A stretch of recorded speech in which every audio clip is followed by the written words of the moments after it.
Hello bankers, स्वागत है आप सभी का हमारे official YouTube channel JIB CIB वाला पर। आज का सेशन आपके लिए खास इसलिए है क्योंकि ये संबंधित है JIB paper 4 retail banking and wealth management के न्यूमेरिकल से संबंधित इंपॉर्टेंट टॉपिक से जुड़ा हुआ।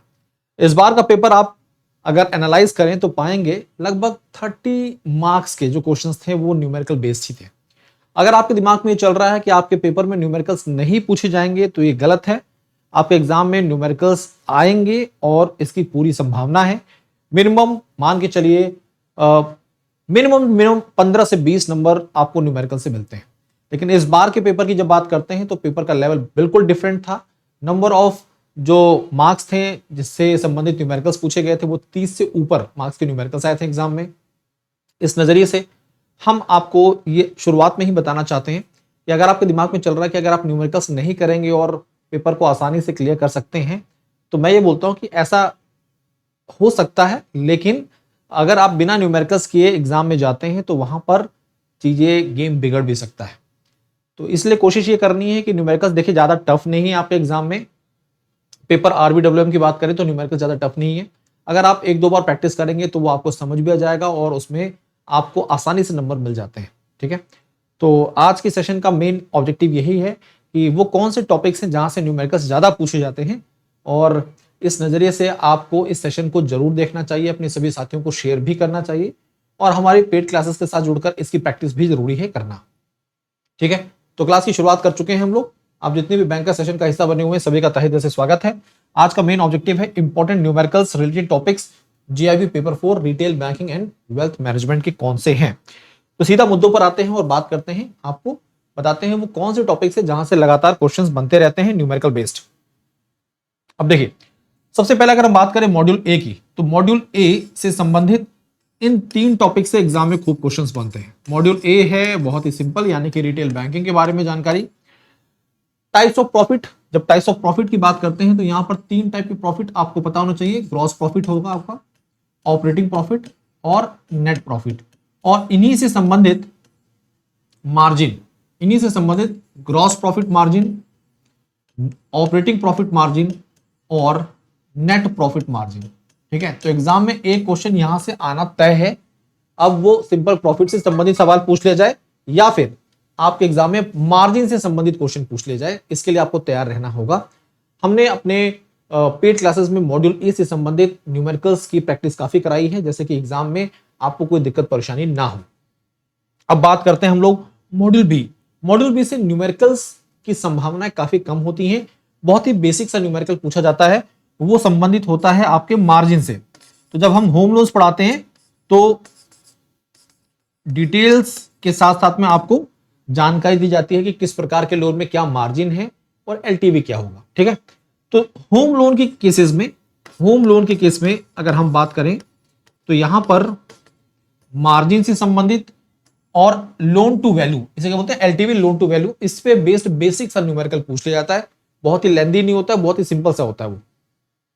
अब केस स्टडीज पूछी जा सकती हैं, केस स्टडीज पूछी जा सकती हैं आपके एग्जाम में असेट क्लासिफिकेशन, इनकम रिकॉग्निशन और प्रोविजनिंग से संबंधित एक एग्जांपल दिया जा सकता है और उस पर आधारित आपके सामने केस स्टडी पूछी जा सकती है। तो इसके लिए आपको तैयार रहना होगा। ऐसे ही केस स्टडी आपके मॉड्यूल डी से भी बन सकती है। हम बात जब करते हैं मॉड्यूल डी की, तो मॉड्यूल डी से भी केस स्टडी बन सकती है और वो आधारित होगी नए tax regime, old tax regime और उस पर इनकम टैक्स स्लैब्स जो हैं, इस पर आधारित आपसे केस स्टडी पूछी जा सकती है, एग्जांपल देकर पूछा जा सकता है। ईएमआई का कैलकुलेशन कैसे होता है, इस पर सवाल बन सकता है। अब हम बात जो कर रहे हैं ये सवाल आपके जो हमारी एडिशनल यूनिट्स दी गई हैं होम लोन्स पर, उससे संबंधित है। जैसे कि अगर जब आप मैकमिलन की आरबीडब्ल्यूएम की बुक देखेंगे तो उसमें 26 यूनिट जो हैं, ठीक है जी, उसके साथ साथ में आपको कुछ एडिशनल यूनिट्स दी गई हैं, एडिशनल रीडिंग मटेरियल दिया गया है जो कि होम लोन से संबंधित है। इस बार के पेपर में वहां से कई न्यूमेरिकल्स बन गए थे और आमतौर पर बहुत सारे बैंकर्स उस पर ध्यान नहीं देते। हमने अपनी क्लासेस में उसके बारे में आपको जानकारी दी थी, पढ़ाया था, और इस बार हमारे प्लेटफॉर्म से बहुत सारे ऐसे बैंकर्स हैं जिनके एग्जाम क्लियर हुए, जिन्होंने अच्छा स्कोर किया आरबीडब्ल्यू में, पेपर टफ होने के बावजूद भी, क्योंकि हमने किसी भी टॉपिक को मिस नहीं किया था, स्किप नहीं किया था। ठीक है, अब जब हम बात करते हैं एक्स्ट्रा रीडिंग मटेरियल से, तो वहां से आपके एग्जाम में यहां से भी क्वेश्चन बन सकता है। Time value of money interest and annuities कैसे कैलकुलेट किया जाता है, टाइम वैल्यू ऑफ मनी पर आधारित क्वेश्चन बन सकते हैं। यहां से इस बार काफी क्वेश्चन बने एग्जाम में, 2 से 3 क्वेश्चन आपके एग्जाम में डिस्काउंटिंग से बन गए थे। डिस्काउंटिंग की मदद से आप क्या पता करते हैं, प्रेजेंट वैल्यू पता करते हैं किसी भी फ्यूचर एक्सपेक्टेड कैश फ्लो की। तो प्रेजेंट वैल्यू कैसे कैलकुलेट होती है, इसका बहुत ही सिंपल सा फॉर्मूला है। अगर प्रेजेंट वैल्यू की बात करें तो जो भी फ्यूचर एक्सपेक्टेड कैश फ्लो है multiply by 1 divide by 1 plus r, जो रेट ऑफ इंटरेस्ट मिल रहा है, और एन क्या है, नंबर ऑफ पीरियड्स यानी कि टाइम्स। इस पर आधारित 2 से 3 क्वेश्चन एग्जाम में बन गए थे। ये हमने अपनी क्लासेस में लगातार किया हुआ है, इवन अपनी मैराथन क्लासेस में भी आपको बताया गया था, इसके बारे में जानकारी दी गई थी।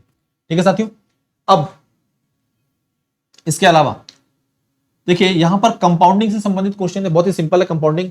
बल्कि आप बहुत सारे बैंकर्स जिन्होंने प्रेजेंट वैल्यू वाला कॉन्सेप्ट जो है, ये जब आप सीआईबी की प्रिपरेशन करते हैं तो वहां पर पढ़ाया जाता है। लेकिन प्रेजेंट वैल्यू और जो आप डिस्काउंटिंग की बात करें, डिस्काउंटिंग के अंतर्गत ही हम प्रेजेंट वैल्यू पता करते हैं। कंपाउंडिंग जस्ट उसका उल्टा है। कंपाउंडिंग में क्या है कि कोई भी इन्वेस्टमेंट आपने किया है, फ्यूचर में आपको कितना मिलेगा। डिस्काउंटिंग में यह है कि फ्यूचर में आपको इतना मिलने वाला है, उसकी प्रेजेंट वैल्यू क्या है। ठीक है, ये हम पता करते हैं। अब यहां पर एन्युटी पर बेस्ड क्वेश्चन न्यूमेरिकल्स पूछे गए थे। तो future value of ordinary annuity, future value of ordinary annuity, इसका कैलकुलेशन एग्जाम में आया गया था। Future value of annuity due, इस पर बेस्ड क्वेश्चन बने थे। आपके एग्जाम में पूछा जा सकता है STCG, short term capital gain और long term capital gain calculator पर बेस्ड क्वेश्चन आ सकता है। तो इस बार तो नहीं पूछा गया, लेकिन अगली बार पूछा जा सकता है, क्योंकि पेपर का जो लेवल है वो आईआईबीएफ लगातार चेंज कर रहा है। पेपर के लेवल को टफ बनाया जा रहा है। इस बार आप पेपर देखेंगे तो एएफएम का पेपर, आपका पीपीबी का पेपर और आरबीडब्ल्यूएम का पेपर बहुत अच्छा लेवल बना दिया था। ठीक है, लेकिन हम लोग की प्रैक्टिस इतनी दमदार थी कि बहुत सारे रिजल्ट, बहुत अच्छे रिजल्ट आए इस बार। तो हमारी यही कोशिश है कि भी आप लगातार इन सब जो न्यूमेरिकल बेस्ड टॉपिक्स हैं इनको मिस ना करिए। अभी से प्रैक्टिस करेंगे तो चीजें एकदम क्लियर हो जाएंगी, कोई दिक्कत परेशानी आपको नहीं होगी। ठीक है साथियों, अब कॉस्ट इन्फ्लेशन इंडेक्स, इससे आपके एग्जाम में क्वेश्चंस बने हैं। इस बार न्यूमेरिकल काफी बने थे, तो एग्जाम में यहां से भी क्वेश्चन आए थे। तो मान के चलिए इस बार के पेपर में 30 से 35 मार्क्स आपको न्यूमेरिकल से मिल जाते हैं। अगर आपकी प्रैक्टिस होती तो आपको इन्हें पाने में कोई दिक्कत परेशानी नहीं होती, फिर आपका पेपर बहुत ही आसानी से क्लियर होता। अब सोचिए वो साथी बैंकर जिन्होंने न्यूमेरिकल्स अटेम्प्ट नहीं किए, वो इस भरोसे के साथ गए कि भाई हमें वहां जाकर केवल थ्योरेटिकल पोर्शन मिलेगा और आसानी से हम क्लियर कर लेंगे, पेपर बहुत ही सिंपल होता है। इस बार गेम पलट गया। हमने लगातार खूब प्रैक्टिस की, खूब मेहनत की और पेपर आया टफ, लेकिन उसके बावजूद रिजल्ट बहुत अच्छे आ गए हमारे।